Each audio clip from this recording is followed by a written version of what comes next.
അസ്സലാമു അലൈക്കും വറഹ്മത്തുള്ളാഹി തആല വബറകാതുഹു.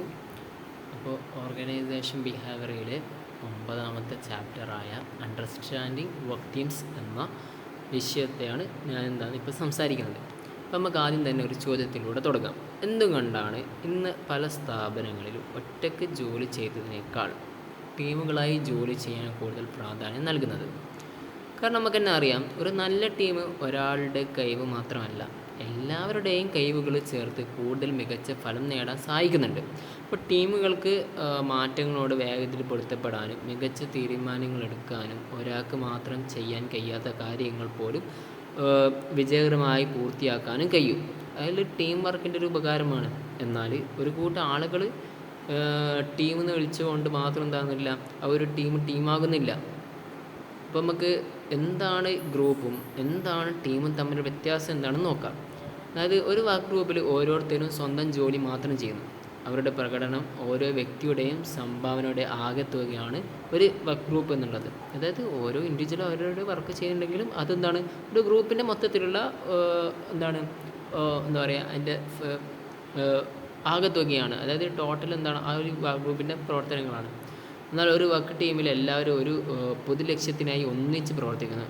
ഇവരുടെ പരസ്പര ഉത്തരവാദിത്തം സഹകരണം ഉണ്ടാകും. അതിനാൽ ടീമിൻ്റെ ഫലം ഓരോ വ്യക്തിയുടെയും സംഭാവനകളുടെ ആകെ തുകയേക്കാൾ മികച്ചതായിരിക്കും. പിന്നെ അടുത്തായി പ്രധാന 4 തരത്തിലുള്ള ടീമുകളാണ് ഉള്ളത്. ഒന്നാമത്തേത് പ്രോബ്ലം സോൾവിങ് ടീം. ഇവർ ജോലി സംബന്ധമായ പ്രശ്നങ്ങൾ ചർച്ച ചെയ്ത് പരിഹാരങ്ങൾ നിർദ്ദേശിക്കുന്നു. രണ്ടാമത്തേത് സെൽഫ് മാനേജ്ഡ് ടീം. അത് ഇവയുടെ ടീം അംഗങ്ങൾ തന്നെ ജോലി പ്ലാൻ ചെയ്യുകയും ഉത്തരവാദിത്തങ്ങൾ പങ്കിടുകയും ചെയ്യും. മൂന്നാമത്തെ ടീം ക്രോസ് ഫങ്ഷണൽ ടീം. വ്യത്യസ്ത വിഭാഗങ്ങളിൽ നിന്നുള്ള ആളുകൾ ഒന്നിച്ച് പുതിയ ആശയങ്ങൾ വികസിപ്പിക്കാനും വലിയ പ്രൊജക്റ്റുകൾ പൂർത്തിയാക്കാനും പ്രവർത്തിക്കുന്നു. പിന്നെ നാലാമത്തെ വിർച്വൽ ടീം. ഇവർ ഒരേ സ്ഥലത്തല്ല പ്രവർത്തിക്കുന്നത്. ഇമെയിൽ, വീഡിയോ മീറ്റിംഗ് തുടങ്ങിയ സാങ്കേതിക വിദ്യകളുടെ സഹായത്തോടെ ഒരുമിച്ച് ജോലി ചെയ്യുന്നു. പിന്നെ മാത്രമേ ഇത്തരം ടീമുകൾ വിശ്വാസം വളരെ പ്രധാനമാണ്.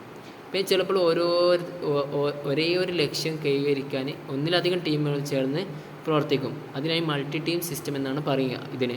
ഉദാഹരണത്തിന്, ഒരു അപകടം സംഭവിച്ചാൽ ആംബുലൻസ് ടീം, എമർജൻസി വിഭാഗം, സർജറി ടീം, റീകവറി ടീം എന്നിങ്ങനെ ഒരുമിച്ച് പ്രവർത്തിക്കുന്ന ഓരോ ടീമിനും വ്യത്യസ്ത ചുമതലകൾ ആണെങ്കിലും എല്ലാവരുടെയും ലക്ഷ്യം വരെ ഒന്ന് മാത്രമാണ്, രോഗിയെ ജീവൻ രക്ഷിക്കാനുള്ളത്. അപ്പോൾ ഇതുപോലുള്ള കാര്യങ്ങൾ നമുക്ക് കാണാൻ സാധിക്കും. പിന്നെ ഒരു ടീം വിജയകരമാക്കാൻ 3 പ്രധാന കാര്യങ്ങളാണ് ആവശ്യമുള്ളത്. ഒന്നാമത് കോണ്ടസ്റ്റ്, അതായത് ആവശ്യമായ വിഭവങ്ങൾ, നല്ല നേതൃത്വം, പിന്നെ പരസ്പര വിശ്വാസം, ശരിയായ പ്രതിഫല സംവിധാനം എന്നിങ്ങനെ. പിന്നെ രണ്ടാമതാണ് കോമ്പോസിഷൻ, അതായത് ടീമിലെ അംഗങ്ങളുടെ കഴിവ്, വ്യക്തിത്വം, പിന്നെ വൈവിധ്യം, പിന്നെ ശരിയായ റോളുകൾ, ടീമിൻ്റെ വലിപ്പം എന്നിവ, ഇതുപോലുള്ള കാര്യങ്ങൾ. പിന്നെ മൂന്നാമത്താണ് പ്രോസസ്സിങ്, അതായത് പൊതുലക്ഷ്യം, വ്യക്തമായ ലക്ഷ്യങ്ങൾ, പിന്നെ ആത്മവിശ്വാസം, ഐക്യം, നല്ല ആശയവിനിമയം എന്നിങ്ങനെയാണ് ഇതിൽ ഉൾപ്പെടുന്നത്. പിന്നെ ടീമിലെ അംഗങ്ങൾ തിരഞ്ഞെടുക്കുന്നത് വളരെ പ്രധാനമാണ്. ഓരോരുത്തരും കഴിവ്, സ്വഭാവം ടീമിൻ്റെ വിജയത്തെ സ്വാധീനിക്കുന്നുണ്ട്. ഇപ്പോൾ സാധാരണമായി 5 മുതൽ 9 വരെ അംഗങ്ങളുള്ള ചെറിയൊരു ടീമുകളാണ് കൂടുതൽ ഫലപ്രദം ഉണ്ടാക്കുക. കൂടാതെ എല്ലാവർക്കും വ്യക്തമായ ഉത്തരവാദിത്തവും ഉണ്ടായിരിക്കണം.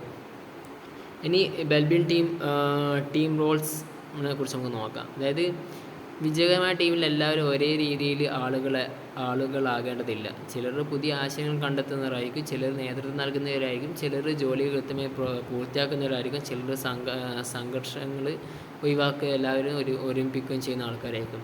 ഇങ്ങനെ വ്യത്യസ്ത റോളുകൾ ശരിയായ സന്തുലിതാവസ്ഥയാക്കാൻ ഒരു ടീമിനെ ശക്തമാക്കുന്നത്. ഇപ്പോൾ ടീമിൻ്റെ പ്രവർത്തനത്തിൽ ചില പ്രധാന ഘട്ടങ്ങളുണ്ട്. ഇപ്പോൾ എല്ലാവരും ഒരേ ലക്ഷ്യം ഉണ്ടായിരിക്കണം, ആ ലക്ഷ്യം വ്യക്തമായിരിക്കണം. പിന്നെ ടീം വിജയിക്കണം എന്നുള്ള ആത്മവിശ്വാസം അംഗങ്ങൾക്ക് ഉണ്ടായിരിക്കണം. പിന്നെ അംഗങ്ങൾ തമ്മിൽ നല്ല ബന്ധവും ഐക്യവും ഉണ്ടാവണം. പിന്നെ അതേസമയം അഭിപ്രായ വ്യത്യാസങ്ങൾ എല്ലായ്പ്പോഴും ദോഷകരമല്ല. അതായത് ജോലിയുമായ ബന്ധങ്ങൾ, ചർച്ചകൾ പുതിയ ആശയങ്ങൾക്ക് വഴിയൊരുക്കും. പക്ഷേ വ്യക്തിപരമായ തർക്കങ്ങൾ ടീമിൻ്റെ പ്രകടനത്തെ കുറയ്ക്കും. അങ്ങനത്തെ ഒരു കാര്യങ്ങൾ ഒരു ടീമിലുണ്ടാവരുത്. പിന്നെ മറ്റൊരു പ്രശ്നമാണ് സോഷ്യൽ ലോഫിങ്. അതായത് ചില ടീമുള്ളതിനുള്ളിൽ സ്വന്തം ഉത്തരവാദിത്തം കുറയ്ക്കാൻ ശ്രമിക്കും. അതായത് ഒഴിവാക്കാൻ ഓരോ അംഗത്തിൻ്റെ ചുമതല വ്യക്തമായിരിക്കണം. പിന്നെ സ്ഥാപനം നല്ല ടീം അംഗങ്ങളെ വളർത്താൻ 3 കാര്യങ്ങൾ ചെയ്യണം. ഒന്നാമത്തത് ശരിയായ ആളുകളെ തിരഞ്ഞെടുക്കുക. രണ്ടാമത്തെ ആവശ്യമായ പരിശീലനം അവർക്ക് നൽകുക. മൂന്നാമത്തത് സഹകരണത്തെ പ്രോത്സാഹിപ്പിക്കുന്ന പ്രതിഫല സംവിധാനം ഒരുക്കുക. പിന്നെ അവസാനമായി, എല്ലാ ജോലികൾക്കും ടീം ആവശ്യമില്ല. ഒരു വ്യക്തിക്ക് ഒറ്റയ്ക്ക് കൂടുതൽ കാര്യക്ഷമമായി ചെയ്യാൻ കഴിയുന്ന ജോലിയാണെങ്കിൽ ടീം രൂപീകരിക്കേണ്ടതിന് ആവശ്യമില്ല. എന്നാൽ പലരുടെയും അറിവും പിന്നെ സഹകരണം ആവശ്യമായ സങ്കീർണ്ണ ജോലിയാണെങ്കിൽ ടീം മികച്ചൊരു തിരഞ്ഞെടുപ്പായിരിക്കും. മൊത്തത്തിൽ പറയുകയാണെങ്കിൽ ഒരു നല്ല ടീം എന്നത് ആളുകളുടെ ഒരു കൂട്ടം മാത്രമല്ല, പൊതുലക്ഷ്യവും വിശ്വാസവും സഹകരണവും വ്യക്തമായ ഉത്തരവാദിത്തങ്ങളും ഉള്ളപ്പോൾ മാത്രമാണ് ഒരു ടീം